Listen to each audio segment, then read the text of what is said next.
Hello and welcome to another episode of Bad Decision Works. It has been a while, but I'm back. I've been very busy with mostly the car, but also house, and it turned into summer and stuff happens and life happens. But mostly car happened. It's all good stuff. A few things broke. I did some test runs on the track in Eskilstuna, but it's going to be better than ever. Let me take you around for a quick overview of all the things that have happened during the past few months actually. Sorry for that. The first glaring obvious thing is that a lot has changed in the trunk of the car. As you can see, here's the old, well, I kind of give it away here, but here's the old fuel tank and the old fuel setup partly already in a cardboard mock-up of a new floor and blah blah blah. And I was doing a lot of measuring and drawing and thinking and how shall I put together this fuel system. And I wanted to upgrade to E85 proof stuff and change from hoses with hose clamps to proper AN stuff. And you can see I was already doing this partly and figuring out what goes where and where the lines would go. And I got so tired of trying to keep perfecting this fuel system that I completely made up myself with the tank that's originally from a boat and some stuff that I figured, and it works. It performs really well on the track. No fuel starvation, plenty fuel pressure, no problem there. But the problem that I have is that it keeps leaking from the cover that I made myself. And you can see here is already a new piece of aluminum, and I was already getting ready to like machine that down and make threaded inserts, so like threaded AN fittings instead of like welded, because my welds keep breaking and blah blah blah. And all excuses because my welding is bad. No, my welding is not bad, it's a machine, but it's I got so tired, so I decided to take my wallet and order some stuff online at Speeding. They have some super awesome products, and I kind of, well, I have to be honest, there's a little bit of a sponsorship here, not like a full sponsorship, so I'm not going to go all speeding on the car, but there is a little bit of a sponsorship. They gave me a little bit of a good deal on these parts to make sure that I can move on. But there is a lot. So there's those two big boxes that arrived today, like, well, less than an hour ago. I picked it up at 4 o'clock, and it's now not even 5 o'clock. So this is how eager I am to show you guys this stuff. But there is some awesome stuff like AN fittings, AN PTFE, E85 proof hoses, a new fuel tank with a new fuel in-tank fuel setup, a new fuel pump that's still inside because that's not like new.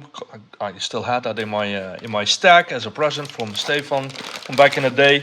I got these fancy connectors. It's not well, they call them V-bands, but they're not really V-bands, I guess, but like moving connectors for intercoolers. I bought an intercooler that's already here on the shelf. I bought that secondhand. It's also Hurricanes, also Speeding brand. And this is also something I didn't show you yet. It's not the engine that's supposed to be in the car.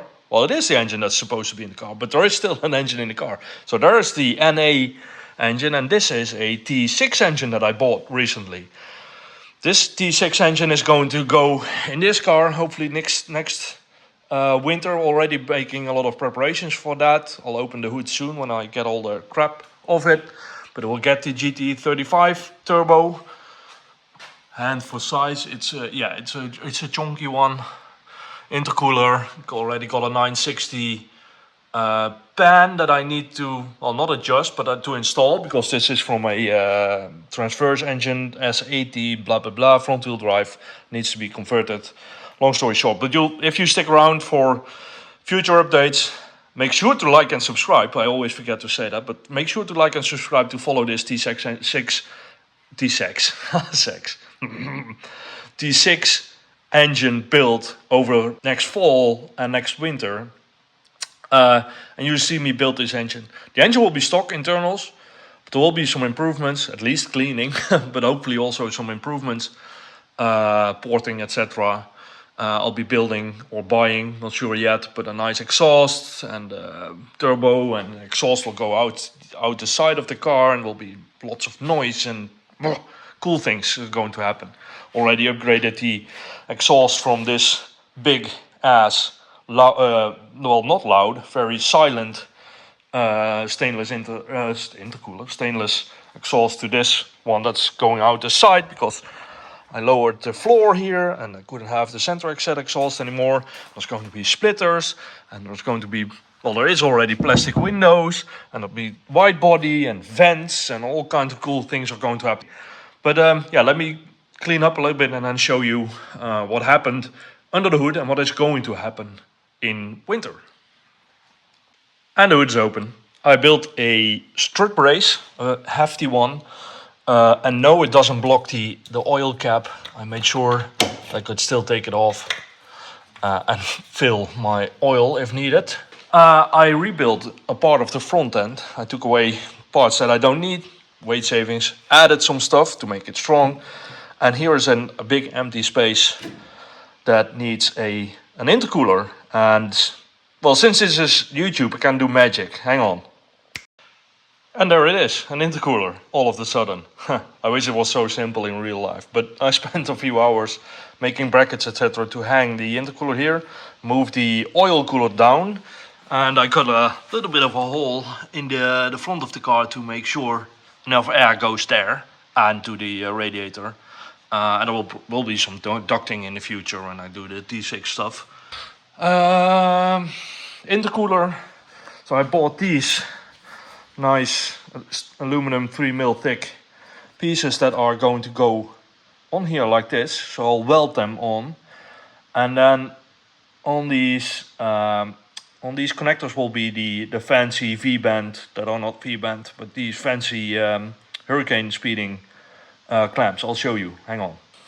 So these are the V-band clamps that are not V-band clamps that I was talking about, and those are really cool. But this is going to be the connector that will be welded on the end of these pipes. So imagine the intercooler being here. So this is the angle turn radius thingy that comes out of that, welded to this clamp. And the nice thing of this clamp is that, like, there is O-rings inside. They're not mounted yet, so it's a little bit loose now, but so there's O-rings, and that makes sure that these pipes can move laterally, I guess that's the word. Well, in this way, so back and forth, and also rotate and rotate. Well, they can move in all directions actually, which is nice. So you don't need silicone couplers anymore, and it looks super tidy and nice. Yeah, and will never pop off, so I'll never have too much boost for this. It looks nice, and another nice thing is that there is this quick connector thingy-majingy over here that I can take out just with the press of a small button, and then the clamp opens, and well, now if everything falls apart, but you can imagine that, like, when it's in the installed in the car, then it will be nice and easy to work on. So there's this like small pin button that I can press, and then it clicks into place. Really nice stuff. They're quite expensive. They're over 100 euros each. So I have 3. I'll probably need 4, but I'm going to try to find out if I can use 3. But this is this is everything on the intercooler. Expensive stuff, but it's going to be nice. And hopefully also painted black, so everything will be nice and black and cool and night ride or whatever. Okay, let's continue with the expensive AN stuff. So I bought 2 of these AN 10. This is AN 10 sized connectors. On the side, you can hardly see it. No, you can't see it. But on the side of the oil sandwich plate and the oil filter, there is proper AN fittings. But on this side, well, it's also AN, but this is push-on. I double clamped it with double hose clamps. But at least it looks bad, but it should be nice and proper AN hose fittings. So I bought these. Those are going to go on here. Why red? Everything, the full fuel system is black, and well, I chose red for the oil system. The other connectors are also red, so that's it. So on to the next packages. There's a lot of them. Next to AN fittings are simple ones on the list. This is AN12, well, just simple plugs. The tank can be used as a external fuel pump setup, but I am going to use it as an internal fuel pump setup, so the fuel pumps will be inside. And yeah, these are just plugs to plug these bottom drain holes. That's it. Simple. Next. Next on the list is two AN fittings with a 90-degree bend. They are full flow, so they're a little bit bigger and don't have a narrow part in the bend. And this one will go. This one will be the, well, the labeling gives it away a little bit. Supply/return. And this one is a big one. It's AN12 with an adapting to AN8, because all my fuel system will be AN8, which is more than sufficient for the power levels I'm going to use. But if I need to upgrade somewhere in the future, then I can go to AN12 if I want, which is kind of huge. But okay, so to make sure that the tank doesn't get too tall with the fuel lines going out, there's 90-degree bends. And yeah, I'll install the cap on in the tank so you guys can see what it looks like. And here's the cap installed in the top of the fuel tank. Well, it's not installed; it's just loosely in the hole it's going to be in. But the fuel pumps will be hanging here. There's like a collector system in these 3 channels that move all the fuel to one output, which is very nice. So I will start with only 1 fuel pump, but as soon as I upgrade to the turbo over there, then I'll have 2. And if I go really berserk in the future with over 1,000 horsepower numbers, then I can go to 3 fuel pumps inside the tank. And last but certainly not least is these AN fittings, just straight ones. AN8 on one side, AN8 fuel hose on the other side. These are specific ones. There is a difference between regular hose, so for rubber hose, and for the PFTE hose that I have here. This has like an inner lining made from PTFE, which is ethanol, so E85 resistant. So that's all. They're a little bit more expensive, but it's a good upgrade. Well, not an upgrade, good future proofing, I think. So yeah, and here's a few more like miscellaneous caps that I can, for example, you say that I don't want to use the fuel level sender unit.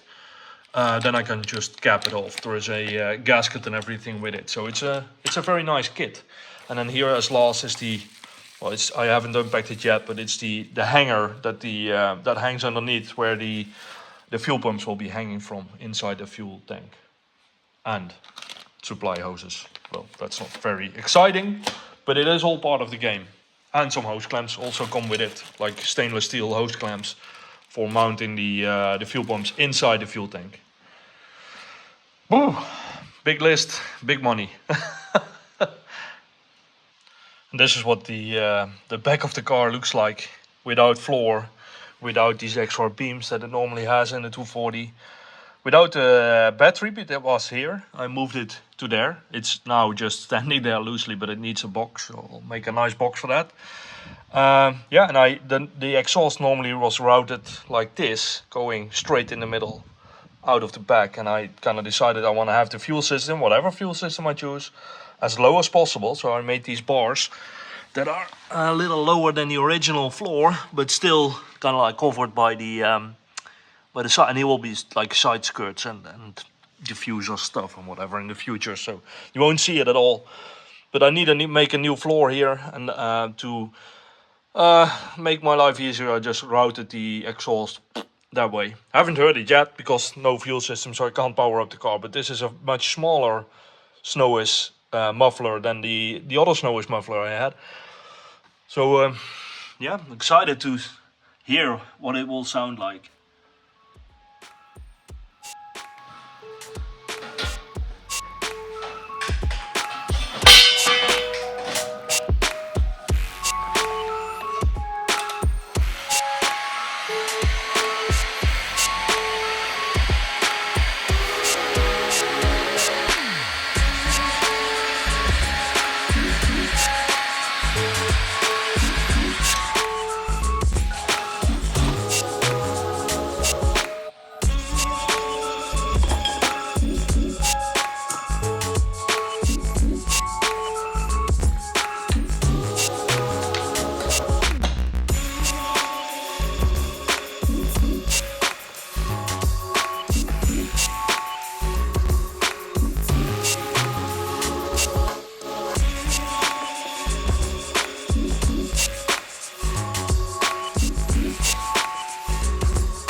forgot to connect the output hose.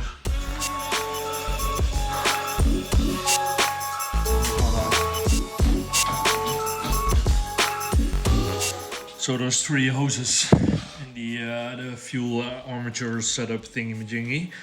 One's connected now because I only have one fuel pump, but the other ones, if I don't block them off, they will draw false air and then the system will never be pressurized. So I decided to do the quick thing and just machine a little bit of it's brass even, because, well, that's closest diameter stuff I had laying around. An adapter thingy to just connect these 2 lines together, a few hose clamps, and it's also blocked. And also I will never lose the hoses because they're still here. I know myself a little bit.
Okay, ladies and gentlemen, that's it for the first video on the fuel system. So, short summary, new tank, professional stuff, internal pumps instead of external pumps, which is good.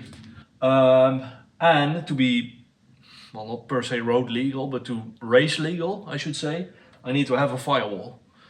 And probably I'm going to make it like a solid aluminum firewall, 2 mil thick, just firewall. Yeah, to get this all ready and running, I need to run the fuel lines to the front of the car, put the power on the pump, and that's it. Then it should work. Well, and fill the tank with fuel, obviously, but that's it. But I've been a little bit busy with helping a friend, Peter Björk, building his mid-engine Volvo V10 twin turbo 1400 horsepower drag race insane car. Next video will be about that, so I'll show you his workshop, what I built, the car, suspension parts, turbos, you name it. And as soon as I get that done, I'll hop back on the fuel system and get the car ready for next track day on the new Eskilstuna track. So that is something I'm looking forward to very much. Thanks for watching. Make sure to like and subscribe. Well, at least subscribe. Yeah, do both, please. That helps me a lot. So, more likes, more subscribers, more money, more sponsorship like this, and more car content, crazier stuff and cool things. Oh, and then I need to make a floor here. Hey, Jesus.